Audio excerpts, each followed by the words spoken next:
Hit me. All right, man. We're going to get it going. All right. How are you doing today? I'm doing good. Yourself? Yeah, I'm doing okay. All right, cool. I've got a little bit of a cold lingering, but I think it's going to enhance my voice. It's going to make it sound so much better. You sound sexy. Yeah. Say there. I sound sexy. All right. Can you do the intro for us? Yes. Coming to you live from the Great Piney Wood east of Springfield. Welcome to the Dr. Kitsune Odd Bob Uncanny Coffee Hour. Brought to you this week by Dr. Kitsune's Not Yeti Condoms. Are you a lonely Sasquatch? Comes in all sizes, small, medium, and Sasquatch size for all of your prophylactic needs. Get some today. I didn't have a baby. All righty. So our topic for today is going to be Bigfoot, Bigfoot, Yeti, Sasquatch. Well, you know, Yeti, that's like a white Sasquatch. Not that I'm prejudiced. I don't care if you're white Sasquatch or brown Sasquatch. Like northern, is it based on the where it lives? I think it's so. in the Himalayas, right? It is. It's camouflage more than anything. Well, you know, maybe Yeti sheds and like the Arctic fox and gets brown in the summertime. Yeah. I don't know. I don't know either. But we're going to pretend to know. You know how people will pair a fine wine with cheese or with a great meal? Like you're a chef. You understand this, right? There's certain things pair. We're going to pair coffee with our subject. Whether that's a yokai or in this case, the Sasquatch. And what do you think the perfect coffee pairing would be? So for today, for all my listeners, I have a very nice, dark, rich espresso blend that is mixed with a little bit of hemp milk.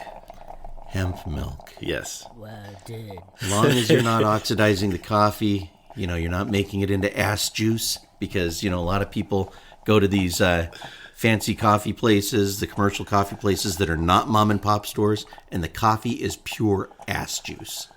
This is actually really, really good. This is from a local place. I'm going to give them a shout out. Fast Lane Coffee. They're right down the road from me, and they make fantastic coffee. Woohoo! Yeah. Mom and pop owned? Yeah. All right, good deal then. Well, if we're going to do a coffee pairing, then we should do a tea pairing. And this is for all of our indigenous listeners it's not out there. called the Uncanny Tea Hour. Coffee will kill me. Okay, fair enough. Good tea pairing for this would be an indigenous Labrador tea, possibly with a sprinkling of red cedar in there to give it that more mellow, earthy flavor. I'm 110% sure that Sasquatch drinks Labrador tea. This sounds really good. It is. Yeah. I'll bring some over next time. Yeah? But what about our listeners? What if they want some tea? We should start looking at ways to put some tea up on the website so that our listeners can experience this with within us. the next couple of weeks, I want you to check out our website, and maybe we'll have some Labrador tea and some red cedar up there. Make sure you're drinking red cedar. That's the only one that's not, that I know that's not poisonous. Also, don't drink too much of it. Anything in excess will cause problems. But we'll get you some Labrador tea up on the website, and follow it up with maybe some other tea blends that I used to sell when I owned a coffee shop. Uncanny coffee. I had heard rumors about a fire crew that had seen Sasquatch while they were fighting a fire. So I did a little digging, did some research, and found one particular story that I sort of did my own take on. So would you like to hear that? Yep. Let's hear it. The person that told it was female, so I'm going to change my voice a little bit. Sasquatch. Sasquatch. Sasquatch. Sasquatch. The smoke choked the sky, a monstrous swirling beast that devoured the Oregon pines whole. The fire crackled like 1,000 hungry mouths, spitting embers that danced on the wind. The sweat stung my eyes as I clung to the ridge, the heat licking at my boots. Years fighting fires had hardened me, but this blaze? This one had a different flavor, a taste of something ancient and wrong. Keep it together, Melanie. Suddenly a shape in the smoke, hulking and impossibly tall. A bear? It was no bear. This thing moved toward me with a dreadful purpose, a gait that was both human and utterly alien. Another followed, then another. A grim procession marching out of the inferno. Sasquatch. I had heard the whispers around campfires, the old-timers' tales spun with whiskey and fear. Now, here they were, flesh and blood and nightmare, emerging from the heart of the blaze like demons summoned from the pit. My breath hitched, a scream dying in my throat. They were so close, their eyes burning like embers in the smoke-filled twilight, and I could smell them, a musky reek that clung to the back of my throat like a spiderweb. Then the largest one turned his head, and for a fleeting moment our eyes met. I watched them as they navigated the terrain with ease, long strides carrying them over fallen logs and through dense smoking underbrush. Then with a final lingering glance, they vanished, swallowed by the smoke and shadows. Back at camp, I thought to tell the others, but the words caught in my throat. Who would believe me? Who would understand the primal terror that had gripped my soul? It's better to keep silent and bury the memory deep within the scarred landscape of my mind. A chilling reminder of the darkness that lurked just beyond the flickering edge of the flames.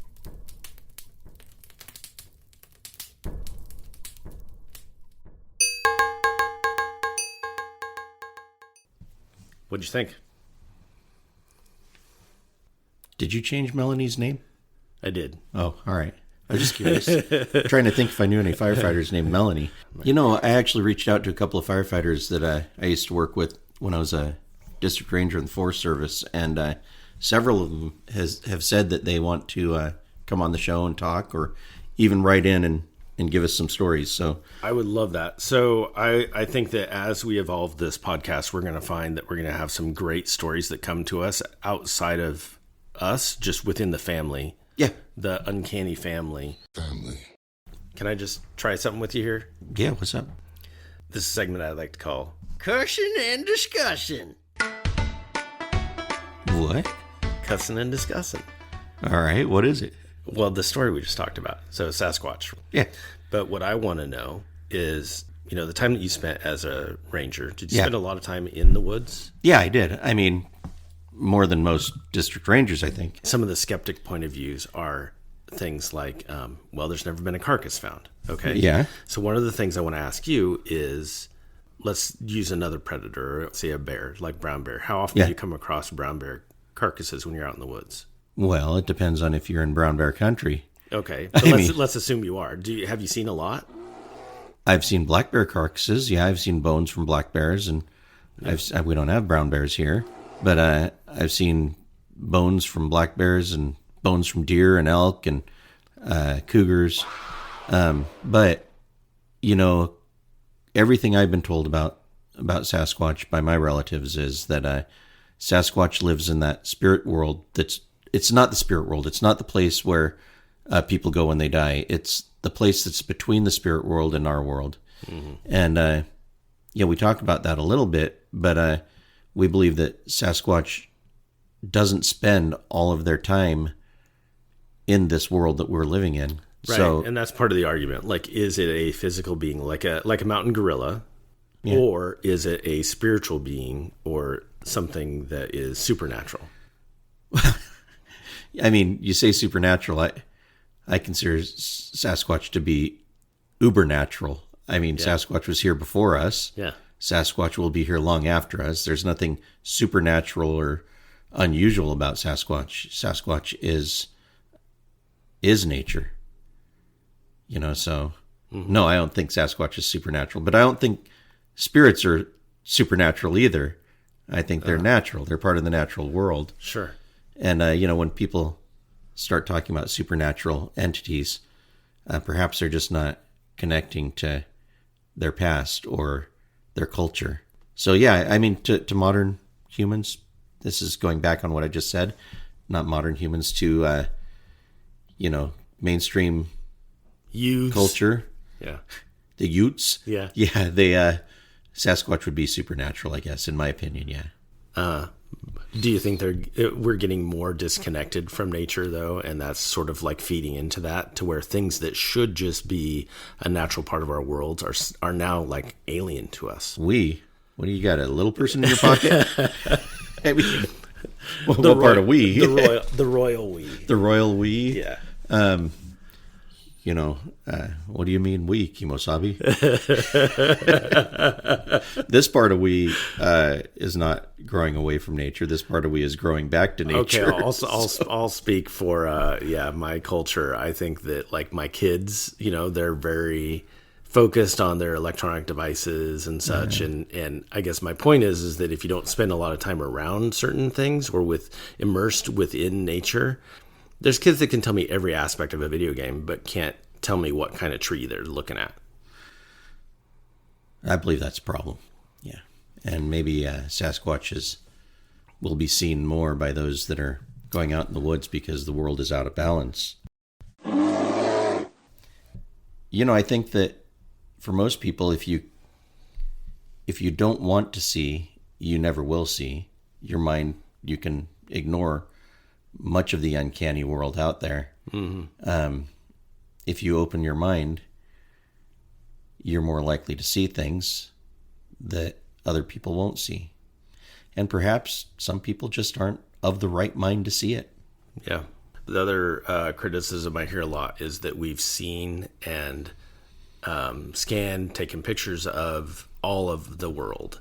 And what I would say to that, except for 98% of the ocean, right, is that just for an example here to anybody who's listening who doesn't already know this or doesn't live in the Pacific Northwest, Oregon and Washington alone, the USDA Forest Service manages about 24.7 million acres of forest. So why is it so crazy to think that there could be a species that just hasn't been found yet? So both of the districts that I worked on were approximately 500,000 acres each. Mm-hmm. The first district, which was in the Shasta-Trinity National Forest, had so many steep mountains and canyons. One of my geographers told me that if we were to flatten out the entire district, it would be larger than the state of Texas. Yeah. So you're talking about 500,000 flat acres.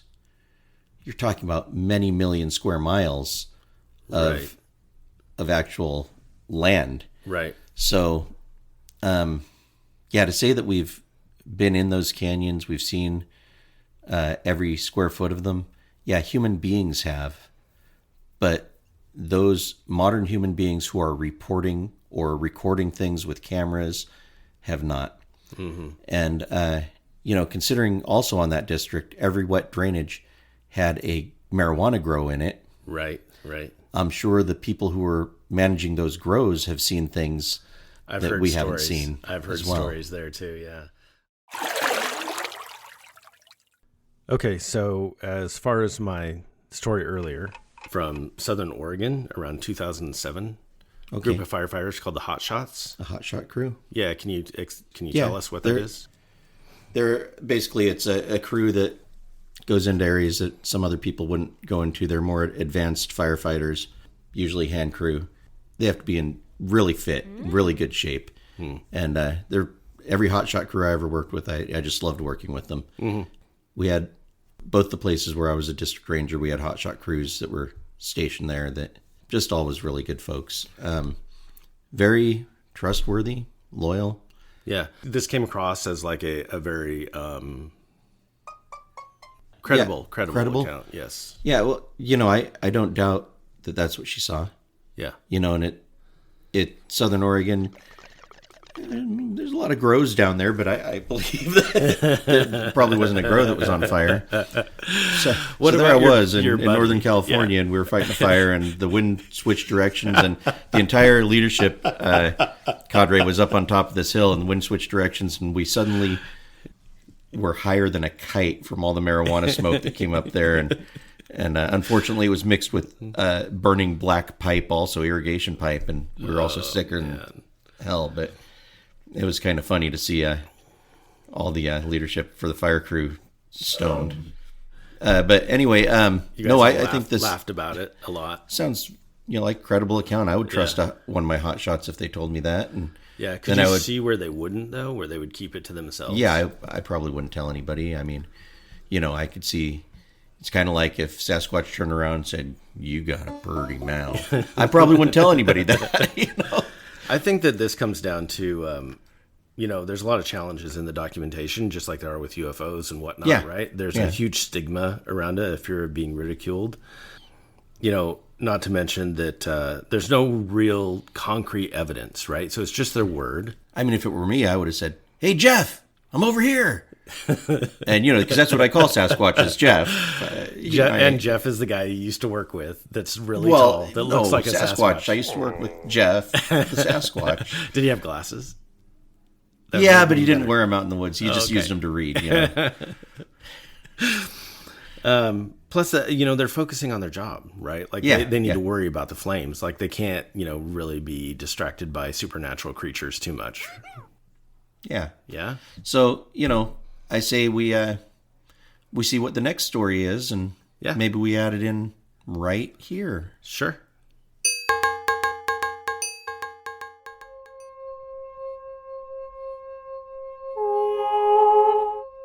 Who's that? Oh, hey, Bob.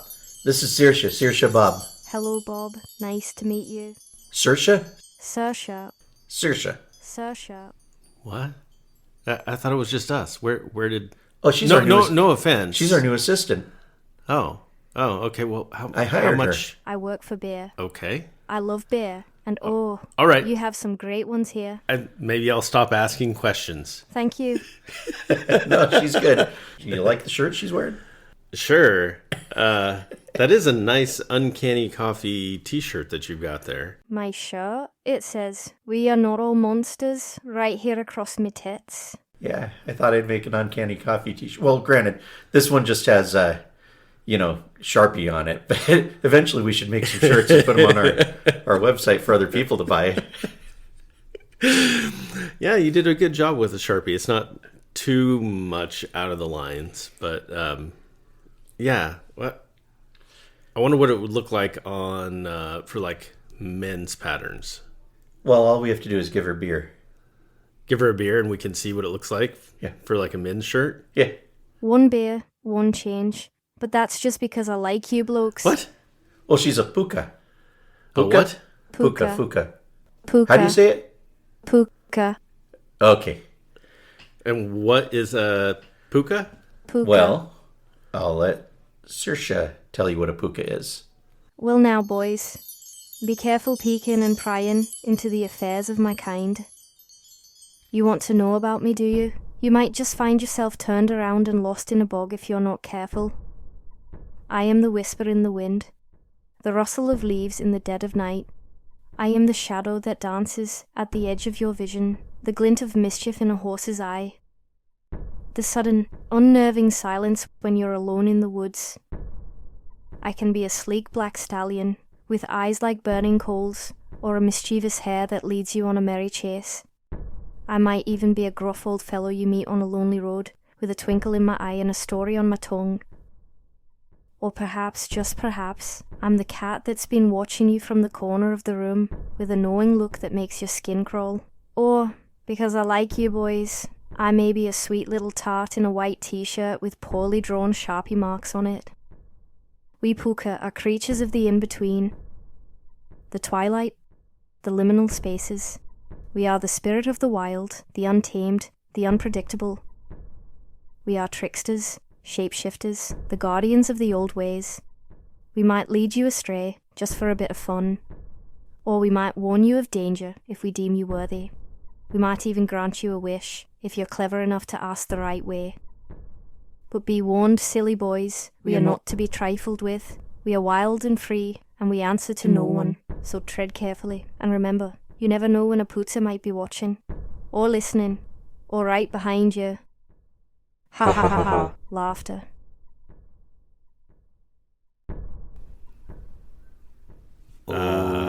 Okay. Okay. So I like you. I like you just as you are. Yeah. However you want to be. And I love that t-shirt, by the way. Yeah, me too. Thank you. So wait, so you can change shapes. Yeah. No, I like her in this shape. What? Wait, is that Dwayne Oh, Shatner? please, don't do that. Don't do that. Wait, you don't have to do Shatner. Okay. Here, have another beer. She is going to read the Sun Bunny Chronicles for us.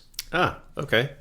And Sun Bunny is a nom de plume Gotcha. for a person from the Forest Service who retired from the Forest Service, and she had quite a few stories. She shared 3 stories with us, so Saoirse has agreed to read those stories. Oh, great.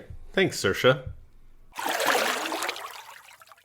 Okay, guys, I'll start with this. I have never actually seen a Bigfoot, but I know of others who have. In 1971, my brother took my sister and me on a road trip to the Rogue Umpqua Divide. On the way up the road, we saw some weird things, a doe and 3 huge bucks, acting unusually for that time of year. Around a few more corners, a bear was chasing a doe. We nearly hit the bear. It was like the bear didn't even see us. But that was all pretty explainable.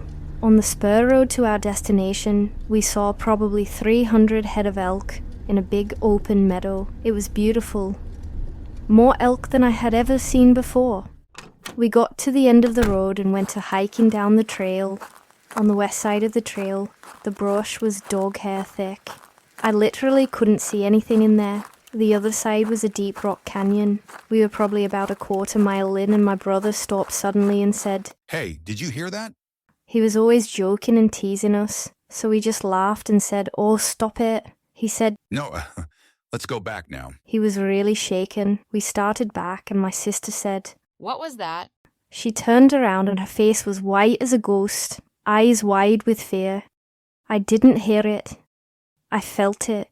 It's hard to explain, but it was like a vibration in your soul. The growling noise was so bass and deep that you could feel it, like when there's an explosion or an earthquake. So powerful. I have not heard anything like it since. Here is the second story. It was around summer of 1991. We were getting a thunderstorm on the district, and all hands on deck at 0700. There were so many lightning strikes we could barely keep up with mapping them. I was on the 3-person engine that day. Lookouts were calling in fires and people were scrambling. We went to get into the engine and one of the tires was flat. Damn it! We were already behind, and stress was high. We got it changed and off we went in search of smokes. Danny, a student from Hawaii, and Renee, the assistant captain, were all in the cab with me. We got our orders and shucked off to the Bessie Rock area. Danny was riding shotgun. It was raining pretty good, and the lookout called in another smoke below us in the canyon. It was my turn to chase the smoke, so I grabbed the radio and took off a sniffing. The land was open area at first, and on the other side of the meadow a gentle upslope. I figured it would be in the old growth, where the trees are taller and attract more lightning. I headed into the thick timber area, thinking I would get a whiff of the smoke. It was so dark and heavily canopied that there was no undergrowth. The only whiff I got was like something rotting. When my eyes adjusted, I felt the blood drain out of my head, and I became dizzy and disoriented. About every 10 or 12 feet, there were ice cream-shaped, conical piles of poop. It was not bear poop. They leave lumpy piles. This was completely like a Phil's Frosty ice cream cone, only 16 inches, plus or minus tall. Bigfoot, tummy hurt.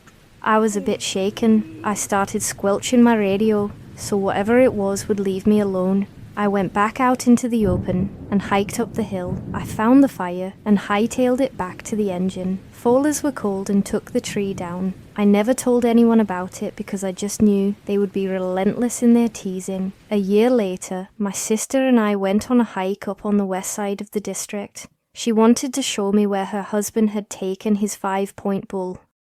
We saw a doe peeing and I had never seen that before. Of course she ribbed me. Then she told me in that same area, before it was logged, she was hunting during elk season and came across giant piles of poop that were shaped like an ice cream cone and really tall. It was thick old growth back then. She described it and I said, "I saw the same thing last year over by Bessie. Was it a coincidence?" Okay, and my last one for today. It was right around fall of 2015, up by Bessie again. I was out searching for possible bow-cutting areas for people to go. It was early September, and the squirrels were in a fury to collect their food for the winter. There were piles of eating cones all over the roadway, and you could hear them squawking at each other over territory. A few deer ran downhill across the road in front of me. I thought it was weird that they didn't turn around and run back up the hill, but whatever. I pulled up the wide area by Bessie Rock and stopped. I sat there for a minute and decided I would go check out the view by the rock. When I got out, it was dead silent. No birds, no squirrels, nothing. It gave me the goosies, because just about 400 yards back down the road, it was really noisy. There's no real trail, and the rock on the ground is pretty packed. There was a gentle rise you have to climb up to get on a flat ground again. I looked down to check my footing options, and saw where the rock had been turned up. As I looked closer, my brain finally clicked in. It was toe marks, and they were 8 inches wide. I could make out the bigger toe the best, but there were 5 toes. That explained the absolute quietness. Of course I got the hell out of there. Uncanny coffee. Poop? Ice cream poop. Chocolate ice cream. Does peeing? What? Well, gigantic things of poop. What kind of a podcast are we doing here? scatological, obviously. No, I believe her. I know this woman, and she goes by the name Sun Bunny right now, but she knows her shit. Yeah. I mean, no, literally, she is one of the more serious people when it comes to this stuff, and she knows. She's been out in the woods long enough that she knows. She know the difference between bear scat, poop or whatever. And this obviously wasn't human. I don't know any Hey, human. you remember that time? Shit, 16 inches tall. But remember that time I told you I turned around on a trail because I found a big pile of scat that had hair coming out of it, and you said, I said, it's probably mine. "Yeah." I mean, I do eat things with a lot of hair. I mean, I don't usually skin them sometimes when I eat them either. So. Oh, man. All right. That was good. Those were 3 good stories. Yeah, thank you, Saoirse, for reading those. And, Yeah. And thanks, Saoirse. What'd you think? 'Tis a fine thing no Ringo, no Kai be hanging about, or they would be sorry about the pie. Oh, okay. And thanks to Sun Bunny and to Melanie for sharing those stories with us. It's really important that folks in our extended family share the stories with us. Yeah. I mean, that's what it's about. Becoming part of this bigger community. I know to me, these stories mean more than just a story about Bigfoot. I remember when I was a kid and I really looked up to my big brother, and he had this picture on his wall from the Patterson Gimlin film, the classic Bigfoot that still everybody sees. It piqued that thing in me that wanted to understand the unknown, that just you get this love of mystery. Like I'm not doing a good job explaining it. It's just so I don't know. I get it. It's with me. It's keep having to keep tucking my tail in my pants. You know, I only have one tail. I'm waiting 100 years for the next one. But well, you know, I have the same issue with my balls, so I understand. All right. What's that, Saoirse? You want to see my tail? That's inappropriate. We'll see y'all in a couple of weeks when we do our next drop. I think the next one's probably going to be Stick Indians or Little People. Yep. And we will see you then. Same. Wait, Little Indigenous Peoples. Stick Indians, Little People. Thanks for listening. Join us next time for more Uncanny Chats and coffee and tea. You can find out more about us, read show notes, and get your Uncanny merch at www.uncannycoffeepodcast.com. Until next time, remember, never whistle at night. Never tolerate oppression. And above all else, remember, we are not all monsters. The Uncanny Coffee Hour with Dr. Kitsune and Odd Bob is produced by Mitch Kyoto Kitsune and Bob Mason. and copyright protected under all laws, foreign, domestic, and supernatural by the Unseelie Court. You two are a couple of feckin' idiots. Meh.